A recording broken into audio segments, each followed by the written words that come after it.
नमस्कार, मैं वर्तिका सिंह और आप देख रहे हैं क्लाउन टाइम्स ब्रेकिंग न्यूज की खास खबर। अब खबरें विस्तार से। इस वक्त हमारे साथ हैं प्रधानमंत्री मोदी के संसदीय क्षेत्र बनारस की डॉक्टर शिप्रा धर, जिन्होंने प्रधानमंत्री मोदी के महामंत्र बेटी बचाओ बेटी पढ़ाओ को आत्मसात किया और इसी कड़ी में इनके हॉस्पिटल काशी मेडिकेयर अशोक विहार में किसी भी बेटी के जन्म पर कोई शुल्क नहीं लिया जाता। मैं क्लाउन टाइम्स के दर्शकों को बताना चाहता हूं कि डॉक्टर साहब के इस नेक कार्य को देखते हुए स्वयं प्रधानमंत्री मोदी ने इनके कार्य की न केवल सराहना किया बल्कि इनसे रूबरू भी हुए। उस यादगार पल के बारे में हमारे दर्शकों को बताइए। वंदे मातरम। ये बात है 14 जुलाई की 2019 की। मोदी जी DLW में आए हुए थे, तो वहाँ पे कुछ 5-10 हम लोग थे जिन लोग को विशिष्ट लोगों को उनसे मिलने के लिए बताया गया था और बोला गया था कि मोदी जी उतरेंगे और फिर आप लोग के पास जाएंगे, तो आप लोग अपने अपने बारे में उनसे बताइएगा। तो फिर हम भी उनमें से एक थे और मेरे पास भी आए, तो हमने सर को बताया कि मेरे हॉस्पिटल में ऐसा ऐसा होता है। तो उस समय तो उन्होंने कुछ खास मतलब कुछ बोला नहीं। मेरी बात सुन के फिर वो नेक्स्ट के पास चले गए और तो हमको लगा कि पता नहीं इन्होंने कुछ समझा है कि नहीं। फिर हम लोग को फिर कहा गया कि आप लोग हॉल में बैठ जाइए। फिर हम लोग हॉल में बैठ गए, लेकिन जब हॉल में उन्होंने सभा को संबोधित किया तो उस समय मेरे तो आँख से आंसू निकल गया। उन्होंने पूरे स्टेज से बोला कि हमारे बीच में ऐसी भी एक बहन है जो बच्चियों के जन्म पे कोई पैसा नहीं लेती हैं, और इतना नेक कार्य मैं तो सोच भी नहीं सकता हूँ। और फिर मतलब उसके बाद की बात तो हमको ठीक से शायद याद भी नहीं है, क्योंकि उसके बाद तो हम बस रोने ही लगे थे कि इतने उन्हें प्रधानमंत्री जी ने स्टेज से मेरे बारे में ऐसे करके बोला उतने लोग के सामने। इससे बड़ी खुशी और इससे बड़ा इनाम भी शायद मेरे लिए कुछ हो नहीं सकता था। डॉक्टर साहब, आपके हॉस्पिटल में अब तक कितनी बच्चियों का निःशुल्क जन्म हुआ और यह प्रेरणा आपको कैसे मिली? जुलाई 2014 की बात है। एक्चुअली होता ये था कि जब भी हॉस्पिटल में किसी बच्ची का जन्म होता था, चाहे वो नॉर्मल हो या ऑपरेशन, तो एक बड़ा अजीब सा माहौल रहता था। अरे लड़की हो गई इस टाइप का। हम लोग OT और लेबर रूम में ही रहते थे, तो वहीं से समझ में आ जाता था कि बाहर की पब्लिक का क्या रिएक्शन है। तो बड़ा अजीब लगता था कि आखिर बच्चियां का ऐसा क्या दोष है कि उनके होने पे कोई खुशी नहीं, कुछ नहीं। तो बहुत दिन से मन में कुछ बातें चल रही थी, क्या है कैसा है। तो एक दिन हमने ऐसे डॉक्टर साहब से कहा कि डॉक्टर साहब, बेटियां होती हैं तो सब बड़े दुखी हो जाते हैं, तो हम चाहते हैं कि उनको कोई खुशी दें। तो हम डॉक्टर साहब, मतलब मेरे हस्बैंड डॉक्टर मनोज कुमार श्रीवास्तव, तो हम डॉक्टर साहब के पास एक ये प्रपोजल लेके गए थे कि जैसे बच्चियां हों तो उनको कोई गिफ्ट दें। तो मतलब एट दैट टाइम भाई चलो ठीक है, थोड़ी खुशी रहेगी उनके फेस पे, ये सोच के हम उनके पास गए थे। लेकिन डॉक्टर साहब ने तो एक शब्द में कह दिया कि अगर उनके चेहरे पे खुशी देखना चाहती हो तो उनसे किसी प्रकार का कोई डिलीवरी चार्ज मत लो। तो मतलब at that time I was very shocked कि मतलब हम लोग प्राइवेट प्रैक्टिशनर हैं और पैसा ना लें, हमारी तो यही रोजी रोटी है, तो फिर कैसे चलेगा। तो हमने कहा कि अच्छा, फिर हमने कहा अच्छा ठीक है, अभी ऐसे ही बोल रहे हैं, बाद में ठीक हो जाएंगे। तो हम चले आए। फिर 25 जुलाई 2014 की बात है, मेरे वहाँ एक डिलीवरी हुई और बिटिया हुई। तो हमने कहा कि डॉक्टर साहब क्या करना है, तो डॉक्टर साहब कोई पैसा मत लो। तो हमने सोचा कि अच्छा चलो नॉर्मल डिलीवरी है, कोई बात नहीं है। नहीं लिया हमने। नेक्स्ट डे भगवान भी शायद इसी लाइन पे लाना चाहते थे, अब ये चीज़ें समझ में आती हैं। तो नेक्स्ट डे फिर एक डिलीवरी हुई, लेकिन ये ऑपरेशन से हुई और फिर बिटिया हुई। तो हमने डॉक्टर साहब से कहा डॉक्टर साहब क्या करना है, तो डॉक्टर साहब ने कहा कि नहीं अब सोच लियो तो अब फिर कोई चार्ज मत लो। और फिर हम लोगों ने डिसाइड कर लिया और फिर 25 जुलाई 2014 से हम लोगों ने ये डिसाइड किया कि जब भी मेरे हॉस्पिटल में किसी प्रकार की कोई मतलब जब भी बिटिया का जन्म होगा हॉस्पिटल में, तो किसी प्रकार का कोई डिलीवरी चार्ज नहीं लिया जाएगा। और आज तक 390 ऐसी बच्चियों का जन्म मेरे हॉस्पिटल में हो चुका है। डॉक्टर साहब, पिछले दिनों आपको गुजरात सरकार और AIWC ने ऑनलाइन पुरस्कृत किया है, इस उपलब्धि पर आप क्या कहना चाहती हैं? बहुत ही खुशी हुई, क्योंकि इस कोरोना काल में तो ऐसी सारी उपलब्धियां ऑलमोस्ट बंद हो चुकी हैं। कहीं आना जाना कुछ नहीं। और हमारी फ़ोन से ही बात हुई थी। जो AIWC की प्रेसिडेंट है उन्होंने मेरे से बात किया था, और पहले भी एक बार गुजरात सरकार और AIWC की ओर से जब हम वहाँ पे गए थे तो वहाँ पे भी पुरस्कृत किया था उन लोगों ने।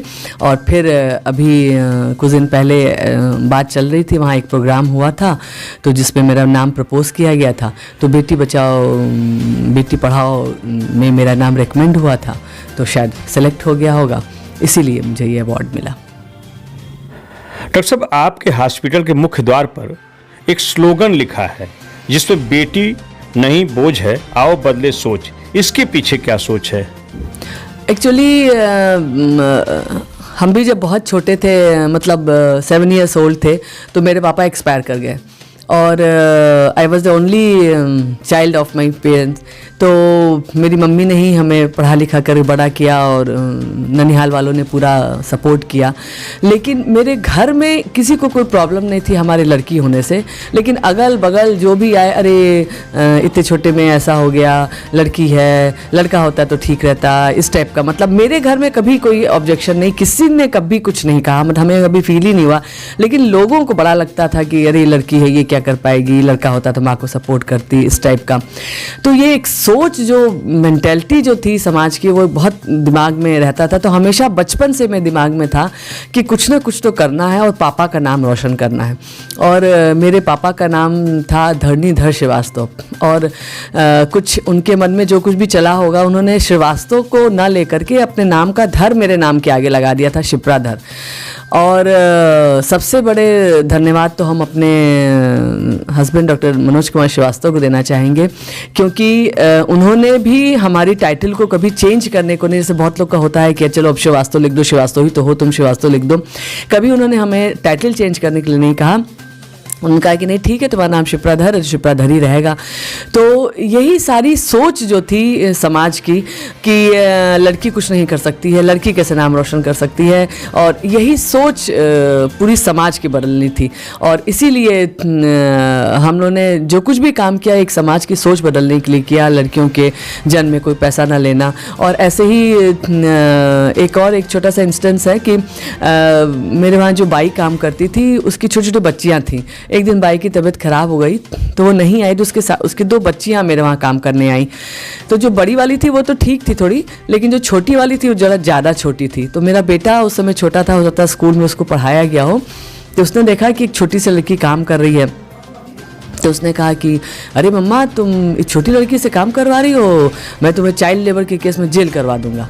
तो हमें लगा कि मतलब इतना छोटा बच्चा जब इन बच्चियों के बारे में सोच सकता है तो हम क्यों नहीं सोच सकते हैं। फिर तब से ही हमने ये स्टार्ट कर दिया कि आसपास की जितनी भी बाई की बच्चियाँ हैं उनको हम अपने हॉस्पिटल में ही एक रूम में पढ़ाते हैं।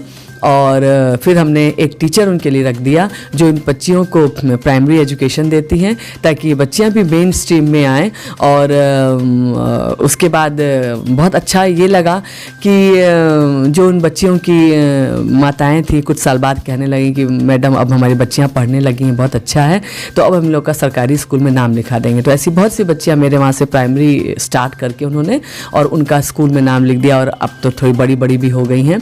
और ऐसी टोटल 40 ऐसी बच्चियां हैं जिनकी प्राइमरी एजुकेशन यहाँ पे दिया जाता है, और 25 ऐसी बच्चियां हैं जिनको आत्मनिर्भर भारत की ओर उनका कदम आगे बढ़े उसके लिए वोकेशनल ट्रेनिंग का दिया जाता है।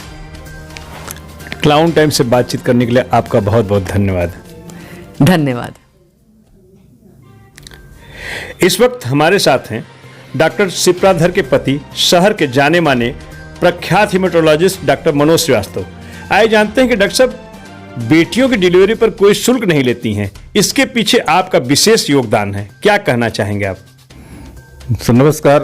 योगदान तो मेरा छोटा ही है, पर क्या है कि जब डिलीवरी होती है यहाँ पे या कहीं भी होती है हमारे समाज में, तो आज के डेट में भी जो लोग हैं, उदासी का माहौल, सैडनेस इन्वायरमेंट, नकारात्मक ऊर्जा का प्रचार प्रसार जिस परिसर में है वहाँ हो जाता है।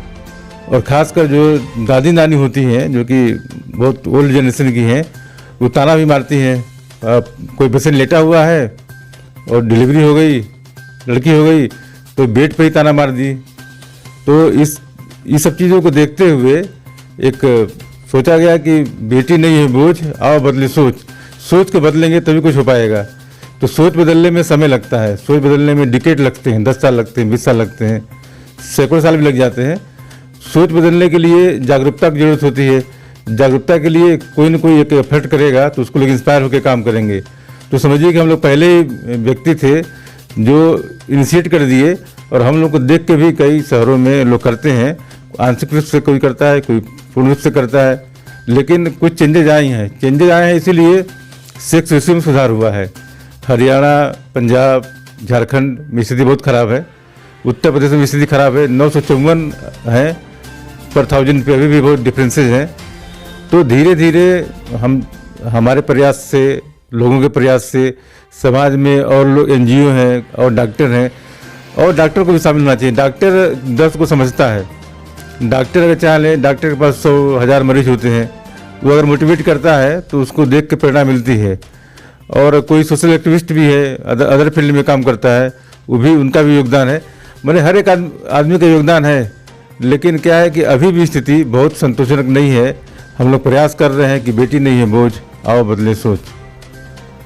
क्लाउन टाइम्स ब्रेकिंग न्यूज की खास खबरों को देखने के लिए हमारे YouTube चैनल को सब्सक्राइब करें, लाइक करें और बेल आइकन पर क्लिक करें। क्लाउन टाइम्स की खबरों को अगर आप Facebook पेज पर देख रहे हैं तो हमारे Facebook पेज को लाइक जरूर करें।